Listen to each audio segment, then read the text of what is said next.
నువ్వు మళ్ళీ వచ్చావేంటి? ఇందాక హాస్పిటల్కి వెళ్ళావు కదా? అది బాబు ఏడుస్తున్నాడని గౌతమ్ గారు చెప్పారు, అందుకే వచ్చానండి.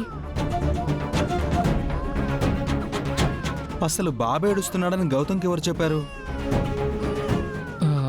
నేనే గౌతమ్ బాబుకు ఫోన్ చేసి చెప్పాను సార్. మంచి పని చేసావు రాజు. నువ్వు చెప్పబట్టే సమయానికి నర్సు వచ్చింది. త్వరగా బాబుని ఎత్తుకోమ్మా. వీడి ఇందాకటి నుంచి గుక్క పెట్టి ఏడుస్తున్నాడు.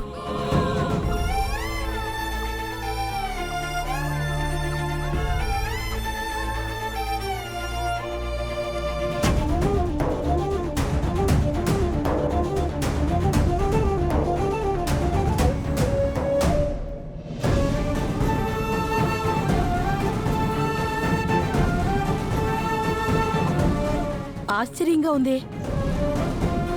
మేమెంతమంది చాలాసేపటి నుంచి సముదాయిస్తున్నా ఏడు పాపని వాడు నువ్వెత్తుకోగానే సైలెంట్ అయిపోయాడు.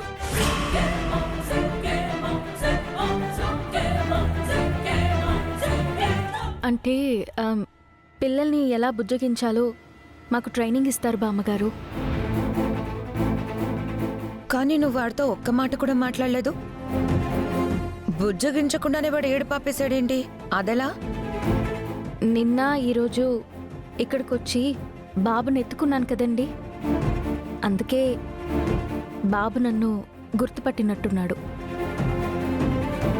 ఆయన మమ్మల్ని ఎవరినీ గుర్తుపట్టని వాడు నేనెలా గుర్తుపడుతున్నాడు? ఇప్పుడదంత ముఖ్యమా కార్తీక్? బాబు ఏడు పాపాడు, అది చాలు కదా.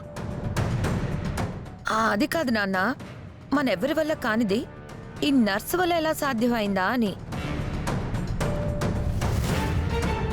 చెప్పాను కదండి, పిల్లలు ఏడుపు ఎలా ఆపాలో, వాళ్ళని ఎలా బుజ్జగించాలో ఇదంతా మాకు హాస్పిటల్లో ట్రైనింగ్ ఇస్తారు. నా స్పర్శ బాబుకి అలవాటయింది, అందుకే నేనొచ్చి బాబుని ఎత్తుకోగానే ఆ స్పర్శని గుర్తుపట్టి బాబు ఏడుపు ఆపేశాడు. అవును, నువ్వెందుకు ఎప్పుడు మాస్క్ పెట్టుకునే మా ఇంటికి వస్తావు? ఇప్పుడు కరోనా కూడా లేదు కదా, ఆ మాస్క్ ఎందుకు పెట్టుకున్నట్టు?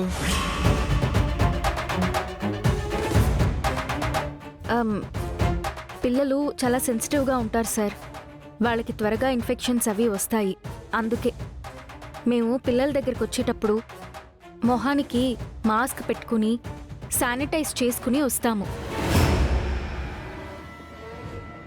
మా వల్ల పిల్లలకి ఎలాంటి ఇన్ఫెక్షన్స్ రాకూడదు కదా. సరేనమ్మా, బాబుని పైకి తీసుకెళ్లి పడుకోబెట్టు. ఇప్పటిదాకా వాడు ఏడ్చి ఏడ్చి అలసిపోయాడు. Okay madam.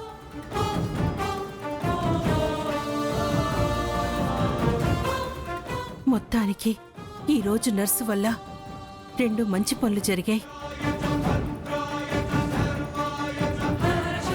పొద్దున్నొచ్చి అహల్య బతికే ఉందని చెప్పింది, ఇప్పుడొచ్చి బాబు ఏడు పాపింది.